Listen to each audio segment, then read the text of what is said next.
اللهم صل على سيدنا ومولانا محمد۔ دوستو، بزرگ اور میرے دینی بھائیوں، شراب اور دیگر نشہ آور چیزیں، نشہ میں مبتلا کرنے والی چیزوں کی حرمت اور ان کی قباحت اور ان کی برائی پر گزشتہ جمعہ آپ حضرات کے سامنے قرآن کریم کی آیت کے روشنی میں کچھ باتیں میں نے عرض کی تھی، اور مزید اس سلسلے میں نبی کریم صلی اللہ تعالی علیہ وسلم نے جو قباحت اور جو برائی شراب اور دیگر نشہ پیدا کرنے والی چیزوں کے سلسلے میں فرمائی ہے، آج اس پر تھوڑی سی بات مجھے کرنی ہے۔ پہلے زمانے میں لوگ ٹینشن دور کرنے کے لیے ڈپریشن میں جو آتے تو ڈپریشن اور ٹینشن سے نجات پانے کے لیے کیا کرتے تھے؟ سگریٹ پیا کرتے تھے، یا پھر یہ کہ شراب پیا کرتے تھے۔ اب وہ زمانہ نہیں رہا۔ اب ہماری نوجوان جو نسل ہے، اللہ ہی حفاظت فرمائے، ہم دعا کرتے رہیں، نگرانی کرتے رہیں، دیکھا دیکھی استعمال کر رہے ہیں۔ ٹینشن دور کرنے کے لیے نہیں، ڈپریشن دور کرنے کے لیے نہیں، بری صحبت سے ہماری نوجوان نسل کیا ہو رہی ہے؟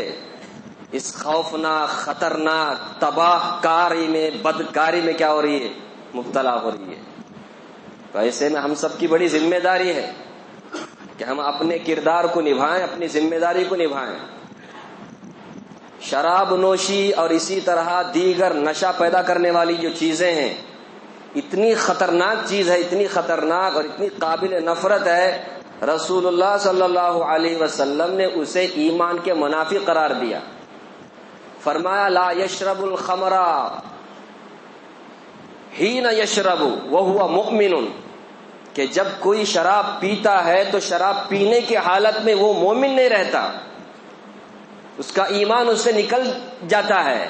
نزع اللہ الایمان منہ، ایک حدیث میں فرمایا اللہ اس سے ایمان کو کیا کر لیتے ہیں؟ چھین لیتے ہیں۔ کما جیسا کہ انسان جو ہے قمیص کو اپنے سر سے نکالتا ہے، قمیص جب نکالتا ہے، اب تو شرٹ کا زمانہ ہے، لوگ شرٹ تو پھر کہاں سے قمیص اس کو قمیص بولتے ہیں، اس کو آپ ایسا نہیں نکال سکتے، پھاڑنا پڑے گا پھر آدمی۔ جیسے قمیص کو آدمی سر سے نکالتا ہے، اسی طرح اللہ تبارک و تعالیٰ اس کے پیٹ سے، اس کے اندر سے ایمان کو نکال دیتے ہیں جب وہ شراب پیتا ہے، اور اسی طرح شراب جیسی جو نشہ اور چیزیں ہیں وہ پیتا ہے۔ ہم سمجھتے ہیں خالی شراب کے بارے میں یہ ہے، نہ، ہمارے نبی صلی اللہ علیہ وسلم نے فرمایا کل مسکر خمر، ہر نشہ پیدا کرنے والی چیز ہو جو ہے وہ شراب ہے، اس کا حکم وہی ہے جو شراب کا ہے۔ اس لیے میں شراب کے سلسلے میں حدیثیں آپ کے سامنے پڑھوں گا تو آپ یہ مت سوچئے تو شراب کے بارے میں ہے، یہ سگریٹ کے بارے میں تو نہیں ہے، جس سگریٹ میں افیون گانجا رکھ کر کے آدمی کیا کرتا ہے؟ استعمال کرتا ہے، اس کے بارے میں تو یہ نہیں ہے، ایسا نہ سوچیں۔ جو بھی نشہ پیدا کرنے والی چیز استعمال کرتا ہے اسے یاد رکھنا چاہیے حدیث مبارکہ کو۔ ہمارے نبی نے فرمایا کل مسکر خمر، ہر نشہ پیدا کرنے والی چیز خمر ہے، شراب ہے، اور خمر حرام ہے۔ وکل خمر حرام، ہر شراب کیا ہے؟ حرام ہے۔ شراب کے چاہے کتنے بھی نام ہو، قسم قسم کے نام ہو، وہ کیا ہی ہے؟ نشہ پیدا کرنے والی چیز ہے، حرام۔ حتیٰ کہ نبی صلی اللہ علیہ وسلم نے یہ بھی فرمایا تھوڑا پیے تو نشہ نہیں آتے نا، تھوڑا پیے تو نشہ نہیں آتی، جس کا زیادہ پینے سے نشہ پیدا ہوتا ہے اس کا تھوڑا استعمال کرنا بھی حرام ہے۔ بات سمجھ میں آئی؟ پائخانہ ہے، تھوڑا بھی کھاؤ زیادہ کھاؤ، پائخانہ کھانے کے برابر ہے وہ۔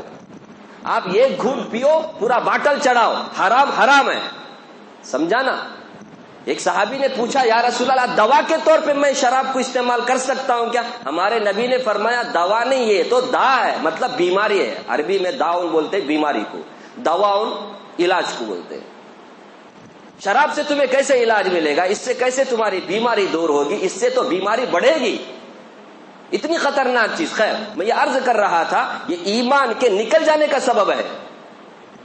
محدثین نے اس حدیث کی شرح میں بہت ساری باتیں لکھی ہیں کہ ایمان کیسا نکل جاتا ہے. تو بعض محدثین نے شرح کرتے ہوئے لکھا ایک بات کہ اگر وہ حلال سمجھ کر کے پیتا ہے, افیون, گانجا, کوکین, کیا ہے بہت سارے نام ہیں, تو اگر اس کو حلال سمجھ کر کے استعمال کرتا ہے گیا کام سے, فوراً کیا ہو جاتا ہے, وہ مرتد ہو جاتا ہے, ایمان سے نکل جاتا ہے. اگر حلال سمجھ کر کے نہیں استعمال کرتا, حرام سمجھ کر اس کے استعمال کرتا ہے, تو ایمان جو کامل ایمان ہونا چاہیے اس کامل ایمان سے محروم ہو جاتا ہے. اور آگے یہ بھی فرمایا ایمان نکلنے کا مطلب یہ ہے پھر اس کو لوگ ایمان والے سے نہیں پکارتے, اسے پھر شرابی کا لقب ملتا ہے. انہیں کڑیا, ہمارے اس میں کیا بولتے, کڑیا بولتے ہیں, کڑیا لاؤ. اسے کوئی مسلمان بھی نہیں بولتا, اس کا نام کرکٹ سے لیا جاتا ہے اور کڑیا لا پنوں کے کڑ پھینک رہا, بولتے کہ نہیں کڑیا. تو کہاں مسلمان کہاں کڑیا, اتنا مبارک لقب, مسلمان مومن ہونا اس مبارک لقب سے محروم ہو جاتا ہے. اور آگے مطلب بیان کرتے ہوئے محدثین لکھتے ہیں اب تو فی الوقت ایک گھونٹ پینے سے تو ایمان سے نہیں نکلے گا, لیکن اس کی عادت آہستہ آہستہ آہستہ آدمی کو ایمان سے محروم ہونے کا راستہ کیا کرے گا, مہیا کرے گا. اس کے بعد میں یہی شراب اس کے لیے کیا بن گیا, ایمان سے محرومی کا سبب بن گیا. آہستہ آہستہ عادت چھوٹتی نہیں, مرنے تک بھی وہ عادت رہی تو پھر وہ بے ایمانی کی موت مرتا ہے. اللہ حفاظت فرمائے.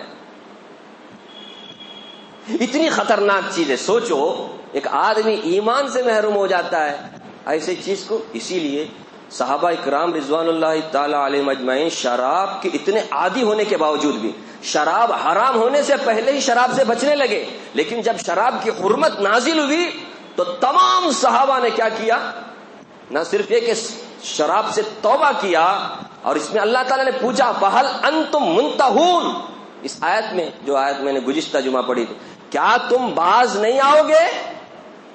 تو حضرت عمر رضی اللہ تعالیٰ نے اور ان جیسے صحابہ کہا یا اللہ ہم باز آ گئے, ہم اب کبھی بھی شراب کے قریب بھی نہیں جائیں گے. چنانچہ رواج سے معلوم ہوتا ہے شراب کے جو مٹکے تھے ان کو توڑ دیا گیا, اور شراب اس طرح سے بہنے لگی مدینے کی گلیوں میں جس طرح بارش کے موسم میں نالے میں پانی بہتا ہے. ایک لخت تمام صحابہ کیا ہو گئے, شراب سے بچنے والے. کیونکہ شراب ایسی چیز ہے کہ وہ ایمان والے کے ایمان کے منافی چیز ہے. کہاں ایمان, کہاں نشہ اور چیز, نہ نشہ پیدا کرنے والی وہ چیز.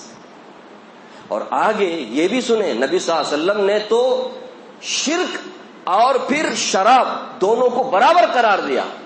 فرمایا مدمن الخمر کعابد وثن او کما قال علیہ السلام, شراب پینے والا اور پھر بتوں کا پوجا کرنے والا دونوں ایک ہیں.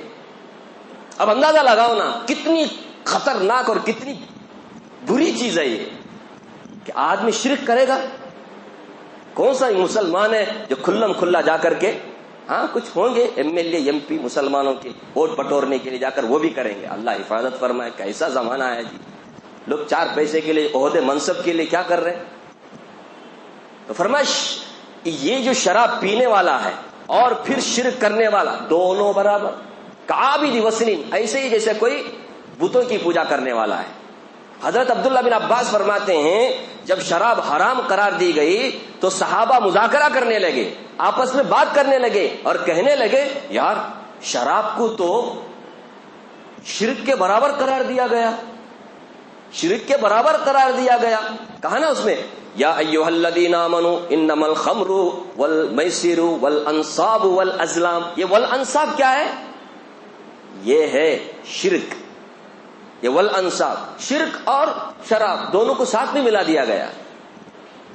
حضرت ابو موسیٰ اشعری رضی اللہ تعالیٰ صحابی رسول ہیں, مشہور صحابی ہیں, وہ کہتے ہیں لا ابالی, مجھے کوئی پرواہ نہیں ہے کہ میں شراب پیوں یا پھر اس ستون کی میں عبادت کروں. ستون پلر, مجھے کوئی پرواہ نہیں. مطلب کیا, دونوں برابر ہیں. شراب کا پینا, نشہ اور چیزیں استعمال کرنا اور پھر کسی پلر کسی پتھر کی پوجا کرنا دونوں برابر ہیں. اتنی قبیح اور کتنی بری چیزیں ہیں نشہ پیدا کرنے والی چیزیں. اور دیکھیے نبی صلی اللہ علیہ وسلم نے صرف شراب کے حرام ہونے ہی کی بات نہیں فرمائی کہ شراب پینا حرام ہے، بلکہ شراب کو پھیلانے کے جتنے سارے راستے ہیں ان تمام چیزوں پر لعنت فرمائی ہے. اندازہ لگاؤ، صرف شراب پینا ہی نہیں، لعنت کا سبب شراب کو معاشرے میں، سوسائٹی میں، اور اسی طرح نشہ پیدا کرنے والی جو چیزیں ہیں ان کو معاشرے میں پھیلانے میں جو لوگ جس قسم کا بھی کردار ادا کریں ان تمام پر اللہ کی لعنت ہے. چنانچہ حضرت عبداللہ بن عباس فرماتے ہیں حضرت رسول اللہ صلی اللہ علیہ وسلم نے فرمایا جبریل علیہ السلام ایک مرتبہ میرے پاس آئے اور کہا ان اللہ عز وجل لعن الخمر شاربها اور عاصرها ومعتصرها وبائعها ومعتقها وساقيها ومستقيها. اس طرح نبی صلی اللہ علیہ وسلم نے فرمایا کہ اللہ تبارک و تعالی، حضرت جبریل علیہ السلام نبی صلی اللہ علیہ وسلم سے فرماتے ہیں کہ اللہ تعالی شراب پر بھی لعنت کرتے ہیں اور شراب پینے والے پر بھی لعنت کرتے ہیں. وہ حاملہ، اور شراب کو لے کے آتا ہے نا کوئی کسی دوسری جگہ سے ایک جگہ سے ٹرانسفر کر، اس کے اوپر بھی لعنت ہے. اور شراب بنانے والے کے اوپر بھی لعنت ہے، جس کے لیے بنایا گیا اس کے اوپر بھی لعنت ہے. شراب پلانے والے کے اوپر بھی لعنت ہے. یعنی یہ کہ شراب پینے کے سلسلے میں جو لوگ جس قسم کا بھی کردار ادا کریں سب پر اللہ کی لعنت ہے. اس کے لیے کوئی باٹلی سپلائی کر رہا ہے، کوئی اس کو بیچ رہا ہے، کوئی اس کو خرید رہا ہے، کوئی ایجنٹ بنا ہوا ہے، کوئی ڈسٹریبیوٹر بنا ہوا ہے.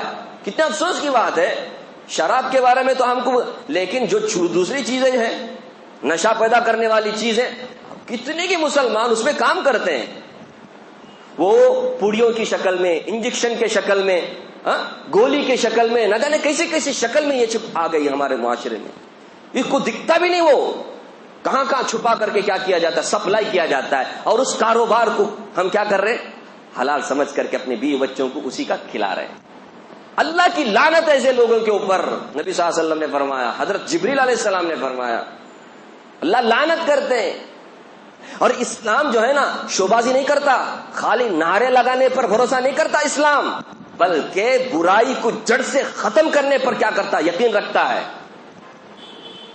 تو صرف نعرے لگانا یہ حرام ہے، وہ یہ ہے، اسلام اس کا کیا نہیں ہے، دائی نہیں. اسلام معاشرے سے اس برائی کو جڑ سے ختم کرنے کا کیا ہے، اس کے اوپر یقین رکھتا ہے. چنانچہ آپ دیکھو نا، یہ ایک طرف تو لائسنس بھی دیتے ہیں، نہیں تمہیں دکان چلا سکتے ہیں، لائسنس، شراب بنانے کے کارخانے، فیکٹریاں بنانے کی بھی لائسنس، دکان کھولنے کی بھی لائسنس، اور اس کے اوپر لکھا ہوا ہوتا ہے اور اس کے اوپر ایڈیڈ شراب پیے تو نقصان ہوتا ہے گا. یہ کیسا مذاق ہے، یہ کیسا نفاق ہے. یہ ایک طرف تو آپ برائی بھی بول رہے ہیں اور دوسری طرف لائسنس بھی دے رہے ہیں. نہیں ہو رہا ہے. اسلام اس کے اوپر بھروسہ نہیں کرتا، اسلام نعرے بازی پر اکتفا نہیں کرتا، وہ جڑ سے ختم کرنے کا رول ادا کرتا ہے. تو ذہن سازی کرتا ہے اسلام کہ کتنی خراب چیز ہے کہ اس شراب پینے پر اب اندازہ لگاؤ اتنی قابل نفرت چیز ہے کہ شراب کوئی پیتا نہیں ہے، شراب پیتا بھی نہیں ہے، لیکن جس دسترخوان پر شراب کا دور چل رہا ہے فرمایا اس دسترخوان پر بیٹھنا بھی منع ہے تمہارے لیے. اندازہ لگاؤ، شراب پینا نہیں، صرف جا کے بیٹھا. اب اندازہ لگاؤ تو وہ جو ریسٹورینٹ ہے، وہ جو ہوٹل ہے جہاں پر شراب دینا لینا ہوتا ہے تو مسلمان جا سکتا ہے؟ اللہ کے نبی صلی اللہ علیہ وسلم نے فرمایا میں منع کرتا ہوں اس دسترخوان پر تمہیں بیٹھنے سے جس طرح دسترخوان پر کیا کیا جائے، شراب کا دور چلا. تو اس لیے مسلمانوں کو ایسے ریسٹورینٹ، ایسے ہوٹلوں میں بھی جانا نہیں چاہیے جس میں اس طرح کا نشہ پیدا کرنے والی چیزوں کا سپلائی ہوتا ہے یا دینا لینا پینا کرنا وغیرہ ہوتا ہے. حدیث میں تو یہاں تک آتا ہے جو لوگ شراب کو حلال سمجھیں گے ان کے تو صورت سور اور خنزیر اور بندروں کے ہو جائیں گے. یہاں تک ہے. فرمایا آخری زمانے میں لوگ ایسے آئیں گے جو شراب کو حلال سمجھ کر کے پئیں گے، اللہ تعالیٰ ان کے چہروں کو سور اور بندر کا بنا دیں گے. اب آپ بولیں گے کہاں اتنے لوگ پیتے کرتے، کہاں سور کو بھی بنیاش نہیں نہ، بندر کو بھی بنیاش نہیں نہ بولیں گے. سور بنانے تو پرواہ نہیں جی, سور جیسے عادت آ گئے تو سمجھ جانا انہیں سور ہوا بول کر کے. چنانچہ آپ نشہ پیدا کرنے والی جو چیزیں کھاتے استعمال کرتے ہیں ان لوگوں کو ذرا دیکھو, جانور بھی ہے نا اس سے اچھے ہیں, ایسی حرکتیں کرتے ہیں. جیسا آپ نے قرآن کریم کی وہ آیت سنی نا, اللہ کے ذکر سے غافل کرنے والی چیزیں, نماز کا خیال نہیں ہے, اللہ کی یاد نہیں ہے, آخرت کا کوئی تصور نہیں ہے, میں کون ہوں اپنے آپ کا بھی احساس نہیں ہے. ایسی پوزیشن کو پہنچ جاتا ہے وہ آدمی, اتنا نکما, اتنا گیا گزرا ہو جاتا ہے, کیڑے مکوڑے کے جیسی اس کی حالت ہو جاتی ہے. تو بندر بننا بولے کہ ضروری نہیں ہے, عادتاں بندر کے کیا بولتے خنزیر کے جیسے ہو گئے تو سمجھ جانے کا. اور اللہ تبارک و تعالیٰ اگر بنا بھی دے, اللہ حفاظت فرمائے, پھر کون بھی نزدیک جائیں گا نہیں. کیا بولتے, اگر بنا دیا, ادھر استعمال کریا بندر بن گیا, ادھر استعمال کریا خنزیر بن گیا, کون بھی نزدیک جائیں گا. پھر کون بھی نشہ پیدا کرنے والی چیز, یہی دنیا پھر امتحان کا کہاں رہا. تو کبھی کبھی کسی کے ساتھ ایسا ہوتا ہے, ہر ایک کے ساتھ ایسا نہیں ہوتا. ہر ایک کے ساتھ اگر ایسا ہو گیا تو پھر تو یہ دنیا امتحان کا ایگزامن کا میدان کے بجائے کیا ہو جائے گا, دارالجزا بن جائے گا. دنیا دارالجزا ہے یا دارالامتحان ہے؟ یہ دارالامتحان ہے, یہ دارالجزا نہیں ہے. یہاں ہر ایک برائی کی فوراً سزا نہیں ملتی. واللہ علیم الحلیم, وہ اللہ جانتا بھی ہے اور بردبار بھی ہے, فوراً پکڑ نہیں کرتا. لیکن اگر اس کی طبیعت ایسی ہو گئی کہ کیا ہو گیا, بندر جیسے خنزیر جیسا بھائی, تو یہ کیا کم ہے؟ اللہ حفاظت فرمائے. اور پھر آخرت کی برائی, دین کا نقصان, یہ جو کچھ بھی آپ آگے آپ انشاءاللہ جسمانی کیا نقصان ہے اس کا, جسمانی طور پر ہارٹ کو, لنگس کو, پھیپڑوں کو, اس سے کیا نقصان ہوتا ہے وہ تو آگے آپ سنیں گے. اس سے پہلے یہ بھی سنیں کہ اسلام میں صرف شراب حرام ہی نہیں ہے, بلکہ اسلام معاشرے سے, سوسائٹی سے اس برائی کو ختم کرنے کے لیے یہاں تک کردار ادا کرتا ہے کہ سزائیں جاری کرتا ہے, حد مقرر کرتا ہے. جس طرح سے کوئی مرڈر کیا تو اسلامی حکومت نے اس کو کیا ہے, سزا ہے کہ اس کو مرڈر کے بدلے میں مرڈر کر دیا جائے, قتل کر دیا جائے. زنا کرنے والے کو 100 کوڑے لگائے جائیں اگر وہ شادی شدہ نہیں ہے, اور اگر شادی شدہ ہے تو اسے پتھر مار کر کے کیا کر دیا جائے, ہلاک کر دیا جائے. چوری کرتا ہے ہاتھ کاٹ دیا جائے, دوسرے مرتبہ چوری کیا پیر کاٹ دیا جائے. یہ سزائیں ہیں اسلامی حکومت میں. تو اسلامی حکومت میں اس زمانے میں نبی صلی اللہ علیہ وسلم کے زمانے میں کوئی شراب پیتا حرام ہونے کے بعد میں تو اسے مارتے تھے لوگ. کیسا مارتے تھے؟ جو ہاتھ میں ملا اس سے مارتے تھے, بیچ میدان میں کھڑا کرتے مارتے تھے. کتنا مار, کوئی حد نہیں, مار مار مار کے اس کے ستیان کائے کے لیے, تاکہ دوسرے لوگ نشہ پیدا کرنے والی چیزوں سے بچ کے رہیں. بعد میں حضرت امیر المؤمنین عمر بن خطاب رضی اللہ تعالیٰ عنہ کے زمانے میں باقاعدہ صحابہ کا مشورہ ہوا کہ شراب پینے والے کے لیے اس طرح نہیں, کوئی حد مقرر کر دی جائے. تمام صحابہ نے متفق ہو کر کے ایک حد جاری کر دی کہ 80 کوڑے لگائے جائیں. زنا کرنے والے کو جو 100 کوڑے ہیں تو ایسے میں شراب پینے والے کو 80 کوڑے لگائے جائیں گے. تو شراب پینے والے کو اس زمانے میں 80 کوڑے لگائے جاتے تھے. یہ ایسی سزا ہے, ایسی مطلب کیا بولتا, ایسی حد ہے کہ نفسیاتی طور پہ آدمی نہ صرف یہ کہ شراب پینے والا شراب نہیں پیے گا, اس کے بعد معاشرے میں کوئی بھی شراب کے قریب بھی نہیں جائے گا. کیسی سزا ملنے والی ہے بول کر. ابھی چونکہ ہماری حکومت کی طرف سے کیا ہے, دغلا پن ہے, ڈونگی پن ہے. ایک طرف لائسنس بھی, ایک طرف برائی بھی. سگریٹ میں دیکھو لائسنس بھی دیتے اور سگریٹ کے اوپر لکھا ہوا ہوتا ہے, یہ انگلش میں کچھ لکھا ہوا ہوتا ہے, بہت نقصان ہے, پھیپڑوں اس سے نقصان ہوتے ہیں, کالا ہو جاتا ہے آدمی, کیا ہو جاتا ہے اندر سے بھوکل ہو جاتا ہے, اس کی صحت خراب, کیا کیا لکھا جاتا ہے. ادھر لکھ رہے ہیں ادھر لائسنس بھی دے رہے ہیں. کیوں معلوم؟ ان کو سب سے زیادہ جو کاروبار ہوتا ہے نا وہ ٹیکس کا شکل میں جو پیسہ آتا ہے نا وہ یہی ہے سب سے زیادہ. اسی لیے آپ دیکھیں گے کورونا کے ٹائم میں ساری دکانیں بند تھیں, لیکن کون سی دکان بند نہیں؟ وہ دکان بند نہیں, ایک دم کھلا ہوا, پوری لائسنس, کئی کو انکم انکم انکم. آج ہمارے مسلمان بھی کام نہیں, دھندا نہیں, کچھ بھی نہیں ہے. یہ اچھا ہے نا سپلائی کرنے کا, ذرا کچھ سپلائی کرو, کتنا ملتا ہے؟ کروڑوں نہیں اربوں کا دھندا ہے میرے بھائی. یہ جو نشہ اور پیدا کی چیزیں ہیں نا, کتنے نام ہیں. خالی فرانس میں 500 سے زیادہ نام ہے بولتے اس کے, 500 قسمیں. تو ہم مسلمان بھی کیا, اللہ حفاظت فرمائے, یہ سپلائی کرنے کا کام کرتے. کتنی بری بات ہے, کتنی بری بات ہے. ایک تو آپ حرام کھا رہے ہیں، حرام اپنے بچوں کو کھلا رہے ہیں، دوسرا آپ معاشرے میں، سوسائٹی میں نشہ پیدا کرنے والی چیزوں کو پھیلا رہے ہیں اور نوجوانوں کو نکما بنا رہے ہیں. کتنا بڑا نقصان ہے. قومی نقصان کر رہے ہیں آپ، اپنا بھی نقصان کر رہے ہیں، سوسائٹی کا بھی نقصان کر رہے ہیں. ہمیں ایسے برائی سے بچنا چاہیے، اور برائی سے بچنے کے لیے خوف خدا سب سے پہلے یہ چیز ہونا. آج شراب یا پھر نشہ پیدا کرنے والی جو چیزیں ہیں وہ پھیلنے اور پھلنے اور اس کا اسٹرانگ ہونے اور بڑھتے جانے کا ایک سبب، بنیادی سبب یہ ہے اللہ کا خوف نہیں ہے، آخرت کا احساس نہیں ہمارے اندر نہیں ہے. تب جا کر کے یہ حال ہے کہ پھیل رہا ہے، بڑھ رہا ہے. کتنی کوششیں ہو رہی ہے لیکن کوششیں کامیاب نہیں ہو رہی، کیونکہ خوف خدا نکل گیا ہمارے دل سے. اللہ رب العالمین کا کوئی ڈر نہیں ہے ہمارے دل میں. آخرت میں اللہ کے پاس جواب دینا ہے اپنی صحت کے تعلق سے، اپنے ایمان کے تعلق سے، اپنی جان اور زندگی کے تعلق سے کوئی احساس نہیں ہے. اگر احساس ہو نا تو پھر صحابہ جیسے حرام بچ جاتے تھے نا. صحابہ کیوں بچے؟ کیونکہ ان کے اندر اللہ کا ڈر تھا. اور جس کے اندر اللہ کا ڈر نہیں ہوتا وہ جانور کے برابر ہو جاتا ہے. اسی لیے اللہ تعالیٰ نے ایک جگہ فرمایا ان شر الدواب عند اللہ الصم البکم الذین کفروا فهم لا یعقلون. سب سے بدترین لوگ وہ ہیں جتنے بھی چرنے والے ہیں نا، 4 پیر والے ہیں، وہ 2 پیر والے، کتنے بھی چرنے والے زمین میں فرمان میں، سب سے بدترین لوگ وہ ہیں جو دین کی باتیں سننے کے لیے ان کے کان بہرے ہو گئے، اچھی باتیں دیکھنے کے لیے آنکھیں کیا ہو گئے، اندھے ہو گئے ان کی. اچھی باتیں دیکھتے نہیں، اچھی باتیں سنتے نہیں ہیں، سمجھتے بھی نہیں ہیں کہ اللہ کے رسول ہمارے فائدے کی بات کریں گے، ہمارے نقصان کی بات نہیں کریں گے، سمجھے گے نہیں. فرمایا اللہ تبارک و تعالیٰ نے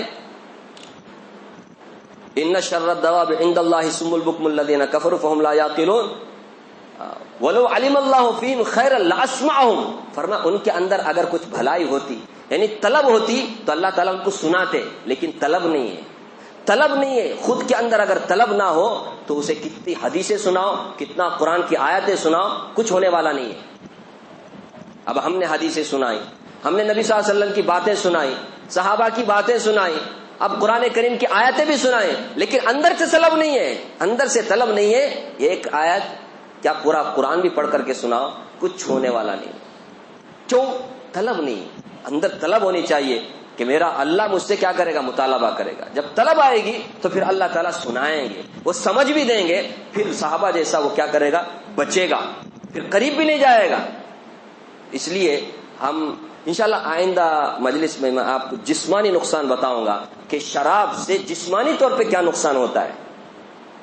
جسمانی طور پہ کہ تو آپ دینی نقصان اور ایمانی نقصان، آخرت کے اعتبار سے آپ نے جو نقصان سنا، جسمانی طور پہ بھی کتنا بڑا نقصان ہے، یہ آپ سنیں گے انشاءاللہ. اللہ تعالیٰ سے دعا کریں اللہ تبارک و تعالیٰ مجھے بھی آپ کو بھی ہر نشہ پیدا کرنے والی چیز سے، شراب سے اور دیگر چیزوں سے اللہ ہم سب کی حفاظت فرمائے، ہماری نوجوان نسل کی حفاظت فرمائے، ہماری اولاد کی حفاظت فرمائے، تمام معاشرے کی اللہ اولاد کی حفاظت فرمائے، تمام معاشرے کی اللہ حفاظت فرمائے.